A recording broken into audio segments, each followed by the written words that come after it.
एक दफा ना हजरत अबू बकर सिद्दीक और जनाबे उमर फारूक की ना किसी बात में शक्कर रंजी हो गई, इख्तलाफ राय हो गया। तो जनाबे उमर जरा डाढ़ी तबीयत के बंदे थे, डांट दिया अबू बकर सिद्दीक को। तो सिद्दीक एक बार नरम बंदे थे, माड़े दा की काम मोहम्मद नस जाना या रोना। तो वो गा के ना तो पहले घर रोए, फिर हुजूर के पास चले गए। जनाबे उमर कहते मुझे भी ख्याल आया कि यार ये मुझे नहीं करना चाहिए था। थोड़ी देर के बाद अच्छे लोग जो होते हैं उनका गुस्सा जल्दी उतर जाता है। कहते मैंने जाके जनाबे सिद्दीक अकबर के दरवाजे पे दस्तक दी तो पता चला वो तो घर ही नहीं। मैं समझ गया, मैं डर गया, मेरी टांगे कांपने लगी। क्यों डर रहे हो उमर?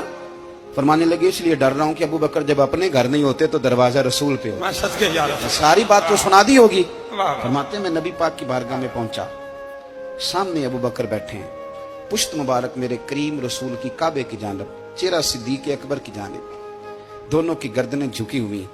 जनाबे उमर पाक फरमाते हैं कि मैं बैठा था और सोच रहा था, सलाम ली, जवाब मिला, पर गर्दनें नहीं उठाई दोनों ने, मुकद्दस गर्दनें झुकी रही। मैं सोच रहा था कि अब हुजूर मुझे डांटेंगे तो मैं सिद्दीक के पैर पकड़ूंगा, मैं अली को सिफारिशी बनाऊंगा, मैं मिन्नत करूंगा, लेकिन कोई बोले तो बात बने ना। कहते जब देर हो गई, ये सुकूत भी बड़ा मुश्किल होता है। ओहो, अगर कभी वो चुप कर जाए तो ये भी बड़ा मसला है, महबूब भी चुप कर जाए।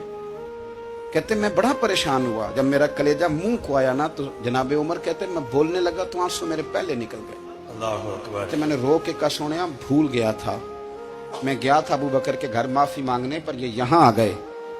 ये मेरे दोस्तों इसे मेरी तकरीर ना समझना, मेरे रसूल पाक के ये असल लफ्ज आपको किताब में मिलेंगे, आप तबक़ात इब्न साद उठा के देखें। जनाबे उमर कहते हैं मैंने अर्ज की हुजूर मैंने गलती समझ ली थी, मैं गया था अबू बकर के घर हुजूर, मैं भूल गया था। फरमाते हैं नबी पाक ने जब गर्दन मुबारक उठाई तो हुजूर की दाढ़ी आंसुओं से भरी हुई। और लफ्ज क्या थे? फरमाया उमर तुम मेरी खातर मेरे अबू बकर को माफ नहीं कर सकते थे? आप बात को समझे, ये नहीं फरमाया अबू बकर ने गलती नहीं की, फरमाया छोड़ नहीं सकते थे, तुम मेरी वजह से मेरे साहब को छोड़ नहीं सकते थे। फिर हुजूर ने फरमाया उमर ये सारा मक्का तलवारें लेके मुझे कत्ल करने आता था, यार ये अकेला था,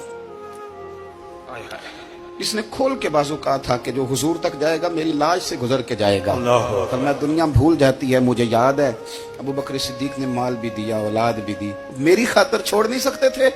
जनाबे उमर कहते हैं मैं उसके बाद समझ गया कि मेरे मुस्तफा की रजा इसी में है कि अबू बकर को राजी रखा जाए। सुभान अल्लाह।